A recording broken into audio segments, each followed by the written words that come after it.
Como em todas as quintas-feiras, estamos recebendo aqui nos nossos estúdios a Caroline Borges, ela que é diretora executiva da Rev Gestão de Pessoas e usou o carnaval para descansar, né, Carol? Bom dia. Bom dia, Ariane. Usei o carnaval para descansar, foi ótimo. É isso aí, tá valendo também a gente pegar esses diazinhos para dar uma recarregada. É super importante, para mim foi ótimo, excelente. Deu para preparar o conteúdo para hoje. Aê, coisa boa.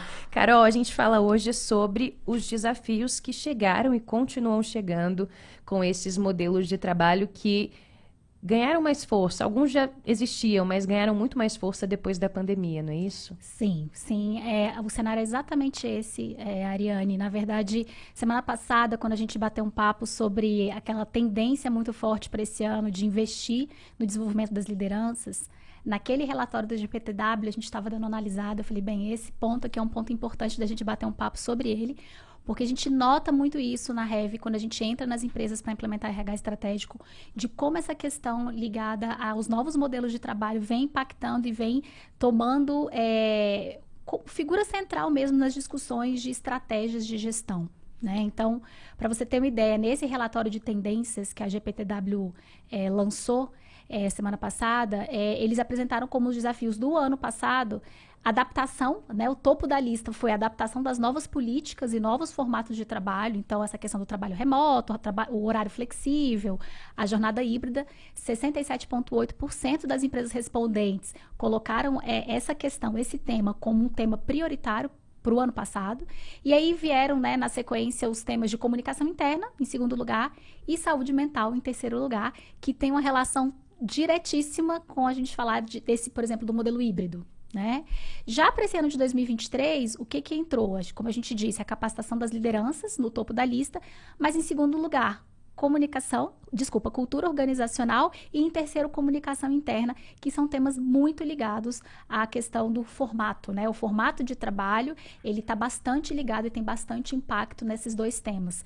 Como eu consigo garantir uma boa comunicação interna e como eu consigo continuar tendo reforço ou realizar transformações culturais neste novo formato.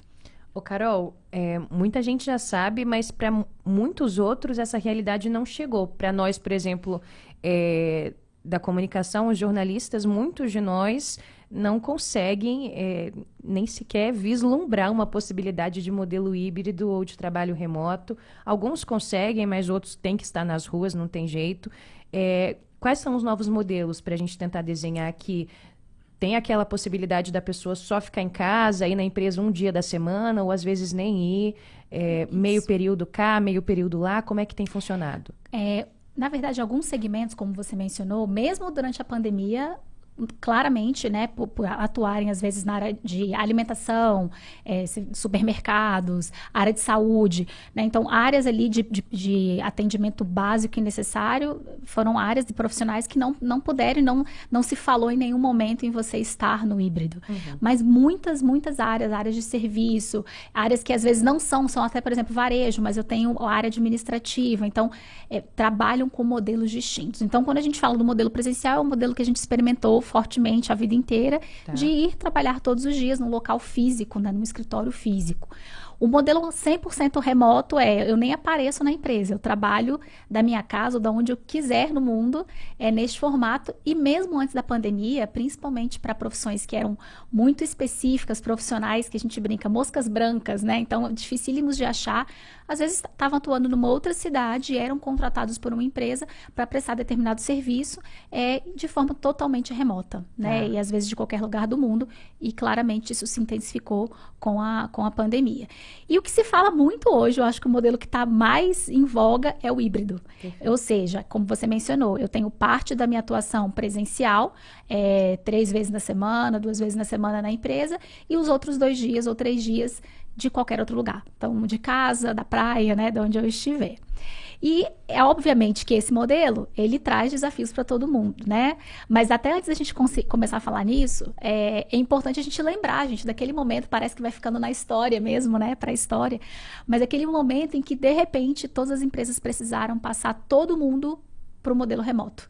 né, 100% remoto. Então, aquela loucura de migrar sistema, acesso, garantir que todo mundo tivesse os hardwares necessários, computador, internet, estrutura, e aí as lideranças correndo muito atrás, as empresas, de como é que eles vão acompanhar os times, como eles vão garantir a produtividade, como é que a gente vai trabalhar com a rotina, porque afinal as pessoas estavam em casa e precisavam equilibrar as atividades domésticas ali, às vezes com cuidado da alimentação, das roupas, das crianças, dos idosos, e isso, obviamente, impactou na saúde mental e emocional das pessoas, porque as jornadas começaram a ser jornadas intermináveis. O que a gente tem de relato das pessoas olha, começava a trabalhar, tinha acesso full time ao celular, a computador, eu não tinha hora para terminar. Então, 11 horas, meia-noite, eu ainda estava trabalhando. Não tem horário de almoço, almoçava na frente, né, do computador. Isso impactou as pessoas, né, nas suas individualidades, mas impactou também os negócios, né, a começar pelo mercado imobiliário. A partir desse momento, muitas empresas, pela dificuldade financeira e pela própria falta de uso do espaço físico, abriram mão dos seus aluguéis, dos seus espaços. Teve uma queda expressiva no mercado imobiliário corporativo, e isso já foi sendo retomado em 2022, 2023, e a gente vai falar, mas assim, a cara do presencial hoje mudou, né? O porquê da existência do presencial mudou, né? E existiu a partir disso, e agora, principalmente com a questão do modelo híbrido, um desafio enorme para as empresas quando você fala de reforçar a cultura, transformar a cultura, manter o engajamento das pessoas que estão no híbrido, porque muitas empresas realmente resolveram retomar o presencial pós-pandemia, com base no argumento de que houve perda de produtividade, mas outras empresas, inclusive bastante tradicionais, a gente conhece alguns casos de perto, resolveram adotar o 100% remoto, ou no mínimo o híbrido, porque relataram que não teve nenhum tipo de perda de produtividade, pelo contrário, ainda conseguiram uma redução de custos expressiva, e tanto com o aluguel de espaço, não abriram mão 100% dos seus espaços, mas reduziram energia, algumas convenções coletivas permitem, né, a questão do vale transporte, que seria pago só com a ida realmente do profissional para a empresa. Então, imagina o turbilhão de como vamos ajustar tudo isso, né, dentro de um negócio. E a cabeça das pessoas mudou, Ariane. Porque você experimentou, né? Você experimentou estar 100% remoto, depois aquela volta ao híbrido, ou 100% ao presencial. E nas nossas seleções na Rev, a gente vem percebendo isso de forma muito clara, né? Além de várias pesquisas que a gente vem acompanhando. O formato hoje do trabalho, ele importa sim. Principalmente para gerações mais novas. Então, ele já é uma moeda bastante poderosa na hora de escolher uma vaga de emprego. A gente percebe alguns profissionais até optando por ganhar menos, mas poder ter uma jornada de trabalho mais flexível, ou realmente a possibilidade de você ter, ou as duas coisas, né? Uma atuação híbrida, né? Parte na empresa e parte de casa, né? Interessante. E aí, esse desafio, né, surge tanto para as pessoas quanto para as empresas. Ele é dobrado, né, para garantir, no caso das empresas, garantir que haja a mesma experiência do profissional quando ele está dentro da empresa, e garantir que dentro de casa ou da onde ele estiver trabalhando, ele consiga ter essa mesma experiência de ser comunicado sobre as decisões da empresa, ter acesso às decisões de forma rápida. Então, a função do físico, nesse momento, ela vem mudando, né? Para quem, as empresas que optaram pelo híbrido, acaba sendo mais um hub mesmo, um lugar de troca, né? Um lugar as pessoas que vão se encontrar para se conectar, para trocar ideias, para fortalecer a cultura, a questão da importância dos rituais de gestão para acompanhamento e fortalecimento dessa questão cultural, e também um lugar de celebração. Então, tá tendo uma ressignificação dessa questão do híbrido, né? Do espaço físico dentro do híbrido. Então, a comunicação passa a ser um desafio, e ela, no híbrido, ela deve ser prioritariamente assíncrona. O que a gente quer dizer? Ela tem que estar disponível, gravada ou escrita, para que as pessoas possam acessar a qualquer momento, né? Então, às vezes não vão ser aquelas reuniões, ou vão ser mais determinados momentos em que todo mundo tem que estar presente no mesmo horário. Mas eu vou usar mais do assíncrono, né? As pessoas poderem acessar a qualquer momento aquela informação.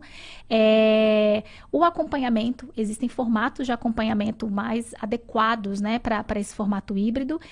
E o próprio gerenciamento de benefícios num momento como esse. Como é que a empresa vai gerenciar benefícios que às vezes estavam muito atrelados à presença delas físicas na empresa. O Carol, isso tem acontecido em empresas grandes, né? Sim. Não são empresas que estão ali num processo mais experimental. Eu tenho uma amiga que mora em São Paulo, trabalha em São Paulo para um grande banco, eu acho que um dos 3 maiores bancos que a gente conhece, e ela vai uma vez por semana para a empresa. Sim. E justamente nesse sentido que você fala, de encontrar o time, de confraternizar com a equipe, eles sentam para fazer uma espécie de rodas de conversa, é uma pegada completamente diferente. E para um banco que a gente imagina que o pessoal é ali meio workaholic, aquela loucura de correria de banco, e não, ela trabalha em casa e está tudo bem, e não tem perspectiva alguma de retornar ao modelo anterior à pandemia, e tem funcionado para o time desse banco. É uma loucura pensar nisso. E eu falo que assim, Ariane, eu realmente... essa é uma colocação que eu faço há muitos anos já. Eu morei 2 anos em São Paulo. E nós temos uma relação tempo e espaço muito diferente de uma capital como São Paulo. Nós ainda podemos nos dar ao luxo, em muitas situações, de ir almoçar em casa, né, na hora do almoço. Então, a própria questão do trânsito, por exemplo, para profissionais de metrópoles com trânsito que é muito pesado, inclusive no centro, né? Não estou falando de eu estar aqui na Nova Brasil no centro, vai na Asa Norte, vai no Sudoeste almoçar. Isso é possível aqui ainda. Então, a questão do híbrido, né, para essas situações, nessas regiões, eu brinco, né, junto à fome com a vontade de comer. Porque, imagina, tem profissionais que perdem. Aqui em Brasília, a gente sabe que também acontece isso. Profissionais que levam 3 horas para conseguir chegar em casa, né, no final da jornada, dependendo do local e do horário em que você saia do trabalho. Então, isso exercer uma pressão ainda maior, até no psicológico das pessoas, para que a questão do híbrido, de você estar alguns dias em casa, ou até a maior parte dos dias, fosse algo de muito valor. Né? Porque você ganha qualidade de vida. E a gente sabe que em algumas esferas, em alguns segmentos, isso não é possível. Mas nas que isso é viável, isso realmente se tornou algo de grande valor para profissionais. Então, a gente vem acompanhando em processos seletivos pessoas que optam, às vezes, por não assumir uma proposta boa financeiramente, até bastante agressiva em relação ao que ela ganha. Mas por quê? Porque na proposta atual ela consegue, o profissional consegue estar num híbrido, né? Num formato em que ele consiga equilibrar um pouco mais a vida pessoal com a vida profissional. Que coisa. Agora, Carol, como fazer então para garantir essa produtividade dos 2 lados, né? Como que o líder, a gente fala muito sobre isso, a pessoa que está à frente desse time pode fazer para, eu não digo exercer controle sobre essa equipe de casa, mas de alguma forma garantir que as coisas estão acontecendo como devem.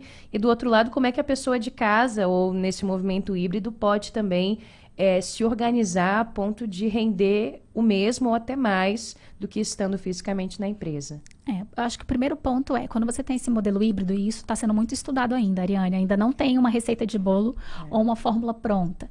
Mas quando você tem esse modelo híbrido, você precisa garantir que exista um canal, né, que exista um formato que seja um formato prioritário. Por quê? Quando você está no presencial, você vai priorizar o presencial. Quando você está no remoto, você vai priorizar, enfim, os formatos de você utilizar tudo, das ferramentas todas online. Então, a gente fala muito assim, né, escuta muito as consultorias mais especializadas nisso, falando do remoto primeiro, né? O remoto vem primeiro. Então, você garantir, como a gente mencionou aqui, uma comunicação assíncrona. Então, todos os comunicados, todos os arquivos, tudo que você precisa acessar está primeiramente no remoto. Eu posso fazer isso tanto de casa quanto do trabalho, do ambiente presencial, né? Do escritório. Mas um outro ponto extremamente importante, aí, quando a gente fala de desenvolvimento das lideranças, as lideranças precisam garantir que os rituais de gestão e os combinados, eles sejam cumpridos, eles aconteçam, né? Então, quais são os combinados? O que a gente vai combinar, né? O combinado não sai caro, né? Então, vamos deixar aqui o combinado para esse nosso modelo híbrido, isso ser respeitado por todas as partes. E principalmente os rituais de gestão. Nós vamos ter uma daily, vamos ter uma reunião semanal abrindo o dia, algum relatório que precisa ser preenchido semanalmente, para acompanhamento das entregas. Com esse formato, a questão de você trabalhar muito o potencial humano para se autogerir, o potencial humano para gerar resultado, ele ficou muito mais evidente, né? Se evidenciou muito aquelas pessoas que conseguiam se autogerir, gerir sua capacidade produtiva, se organizar. Então, esses princípios são princípios fundamentais para você garantir um bom funcionamento, tanto para a empresa quanto para o profissional, quando você está falando de um formato híbrido, por exemplo. Perfeito. E no caso do profissional, a gente às vezes ouve, talvez valha também, a própria disposição do espaço físico na sua casa, onde você vai sentar para trabalhar, pode fazer toda a diferença, né? Total diferença. No começo da pandemia, as pessoas tiveram dificuldade imensa nisso. A gente abria reuniões e tinha gente, eu falo que às vezes eram coisas básicas, trabalhando sem camisa. Né? Nossa, Liga a câmera, tá sem camisa, almoçando na cozinha. E as pessoas foram se ajustando, criando um ambiente específico para o seu trabalho. Então, eu converso com muitos arquitetos, tenho muitos amigos arquitetos. Eu falo, na minha casa eu tive que reformar meu escritório também, para você ter realmente um espaço para trabalhar. Você se preparar, se arrumar para iniciar o seu dia de trabalho também no remoto, né? Também no híbrido. Os rituais, né, que você vai tendo que adaptar. E, Carol, você acha que a gente está num bom caminho, que esse modelo veio para ficar e é isso, quem não se adaptar vai acabar ficando para trás, quem puder, né, e optar por não fazê-lo, vai ficar para trás?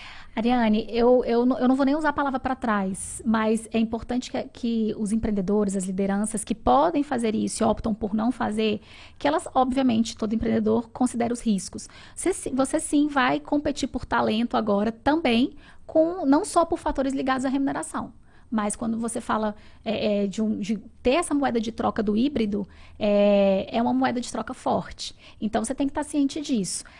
Claro, alguns segmentos, alguns setores não vão experimentar isso, mas os que puderem, é importante que tenham isso aí no radar. Né, para poder considerar aí dentro vira até um pacote de benefício que a gente fala, né? Para quem está escolhendo aí para qual posição, qual vaga ir. Tá aí.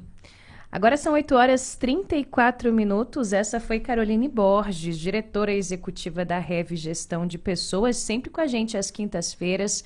Carol, obrigada mais uma vez. Bom ano novo para você. Agora a gente pode falar. Agora começou o ano. O nosso já começou tem tempo, hein, Ariane? Mas... Nem fala. Valeu. E você, que está nos acompanhando, pode participar também do Empreende Brasília. Manda a sua sugestão. Tem algum tema de interesse, algo que você tem dúvida, quer que a gente converse aqui? Manda pra gente. O WhatsApp Nova é o 981484631. Dá para também mandar aquela mensagem pra gente direta lá no Instagram da Nova Brasil Brasília, @Nova Brasil Brasília. E esse foi o Empreende Brasília.